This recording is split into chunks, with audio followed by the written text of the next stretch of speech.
I'm fascinated by the growth of the city and excited to be a part of this city. You know, a study that I read recently talks about us surpassing Denver, you know, roughly in around 25 years, essentially.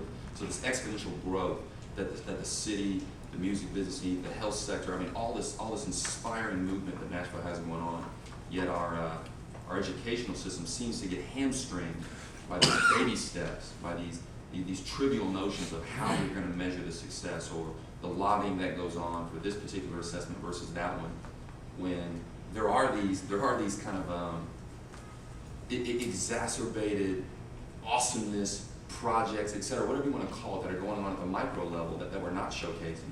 But my concern is when are we going to catch up with the city itself and its movement in terms of the tech-based economy that's about to take us by storm, yet all we're doing is asking kids to unplug. Like, I don't get that. I mean, you know, I'm gonna stand here, all born in '79, I'm gonna stand here with this kind of baby boomer work ethic, but millennial mindset that says, man, I'm here to create things, and I'm here to inspire kids to stay plugged in. I'm here as an educator that says my PLN is, you know, more than 2,000 strong, and I'm connecting with educators across the United States, and we're hearing similar ideas.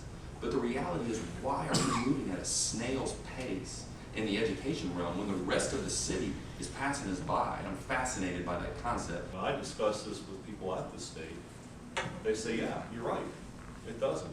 Or yes, it is insane. It is absolutely crazy that we make a child come in the door and they've been in the country for a month and they can't take a test.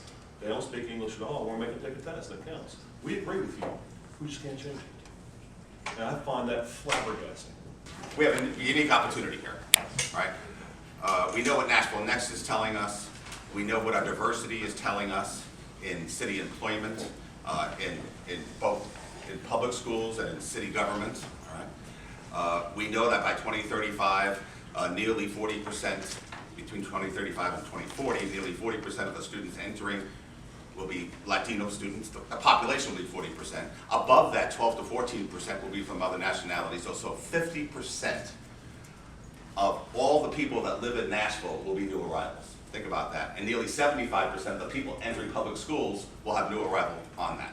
I always refer back to, you know, my parents never spent even a quarter of this amount of time talking about my public education. And we were military brats, and we moved around quite a bit. And you know what school I went to?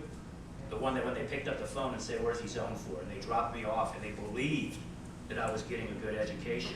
And obviously it served me for the last 50 years, because I'm still gainfully employed, I'm still contributing to society, and I'm raising a family.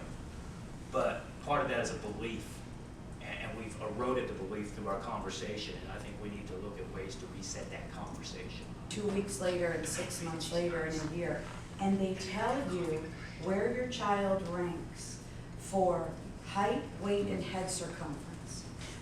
And if they say to you, your child's in the 30th percentile, you love them anyway, right?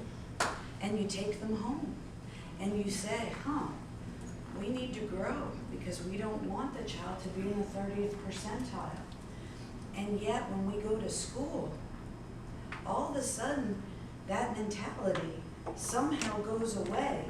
But when we know about what we do with the people we love, I want my kids to have a big head because I'm hoping they have a big brain in there. For my measurement tools, what are we doing if we know that the prisons and the jails are making prisons and beds and rating that on what reading levels are? What are we doing to stop that? And we're not doing enough to measure that piece. And that's what I would like to bring